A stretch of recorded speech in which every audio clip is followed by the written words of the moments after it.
Les premières réflexions contemporaines sur l'environnement datent de la fin des années 60, en particulier avec les travaux du Club de Rome qui déboucheront avec la parution en 1972 du rapport Meadows. Mais ces réflexions vont prendre une dimension internationale cette même année, en 1972, avec la tenue de la première conférence organisée par les Nations Unies à Stockholm, première conférence qui va aborder ces questions d'environnement. Cette conférence va aboutir notamment à la création du programme des Nations Unies pour l'environnement et va être aussi l'occasion de mettre sur le devant de la scène un nouveau concept, celui d'éco-développement.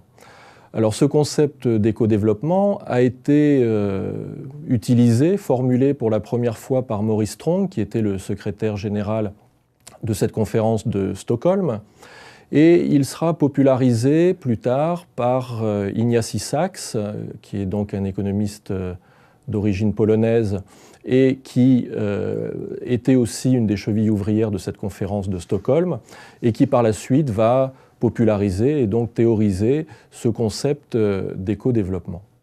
Alors pour Ignacy Sachs, l'éco-développement est en fait un développement qui est à la fois socialement incluant et qui doit être également respectueux de l'environnement. Pour lui, et pour les partisans de l'éco-développement à sa suite, les objectifs du développement sont toujours des objectifs sociaux. Ces objectifs sociaux doivent être en accord, doivent respecter une contrainte environnementale qui est de plus en plus prégnante. Et pour que les choses puissent se faire, pour que les modèles de développement puissent avoir une chance d'être efficaces, eh bien, il faut que les solutions envisagées, les solutions économiques envisagées, soient viables. Donc, partant de cette définition relativement simple, eh bien, Sachs définit trois piliers sur lesquels repose ce concept d'éco-développement. Le premier pilier est ce qu'il appelle la self-reliance. Le second consiste en une prise en charge équitable des besoins essentiels de chacun. Le troisième correspond à la prudence écologique. Si l'on revient sur chacun d'entre eux, la self-reliance, l'idée qu'il y a derrière ce concept, c'est que le modèle de développement emprunté par les économies riches, par les pays du Nord, est un modèle qu'il juge ne pas pouvoir être transposable à l'échelle mondiale. Et donc, il faut au contraire, pour éviter ce modèle basé quand même sur le gaspillage, et notamment le gaspillage des ressources naturelles, eh bien, il faut que chaque pays, chaque société puisse trouver sa propre voie de développement. Donc ça passe par la favorisation de l'autonomie des décisions, donc l'émergence évidemment de modèles alternatifs qui bien évidemment vont prendre en compte à la fois les différents contextes historiques, culturels et écologiques qui sont propres à chaque pays.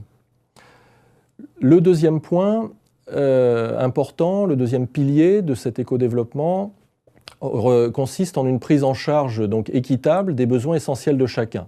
Donc on pense bien évidemment aux besoins matériels, que ce soit en termes de logement, d'alimentation, en termes d'éducation ou de santé par exemple, mais Sachs insiste sur le fait que ces besoins à satisfaire sont aussi des besoins immatériels, qu'il résume de la façon suivante en disant que il faut que chacun puisse se réaliser à travers une vie qui ait un sens pour lui. Donc les aspects matériels et immatériels se combinent dans cette optique-là. Troisième pilier enfin, c'est ce qu'il appelle la prudence écologique. Donc bien évidemment, l'éco-développement intègre aussi largement que possible la contrainte environnementale, mais l'éco-développement se situe à mi-chemin entre d'une part, les modèles de croissance très productivistes qui sont source de gaspillage, et de l'autre côté, un écologisme radical qui ferait de la nature un sanctuaire. Donc l'éco-développement se situe à mi-chemin entre ces deux extrêmes. Alors ce concept d'éco-développement, il va connaître un fort intérêt, notamment de la part des pays en développement, dans les années 70 et au début des années 80, et puis il sera progressivement marginalisé, en particulier parce que les pays les plus puissants au monde le voyaient d'un mauvais œil, puisqu'ils incitaient à remettre en cause leur modèle de développement. Et donc ce concept va être progressivement marginalisé au profit du concept de développement durable ou soutenable, tel qu'il verra le jour, tel qu'il sera défini, notamment par l'intermédiaire du rapport Brundtland de 1987. Alors, pour approfondir cette rapide présentation du concept d'éco-développement, on peut se référer à deux ouvrages d'Ignasi Sachs qui en retracent les grandes lignes et qui en retracent l'évolution également dans une perspective historique.